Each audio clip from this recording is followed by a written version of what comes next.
So you just want to like say your names and where you're from and where you studied abroad. I studied abroad in France. I studied abroad in Spain 2 summers ago.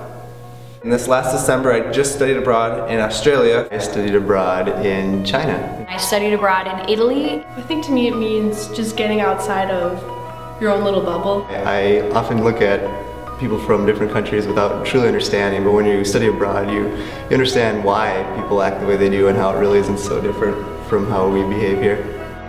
You know, all the things you grew up with just assuming were true or the only way to experience something, you quickly realize that there are other ways to view things. It's a way of connecting your traditional home values with something from somewhere else.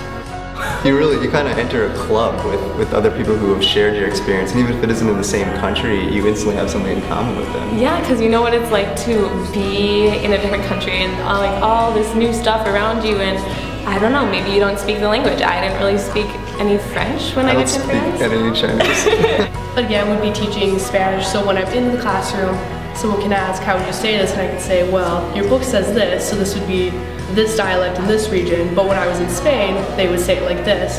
To study business and how it's conducted on the other side of the world. Credits transferred back to uni, so it wasn't a waste of the semester.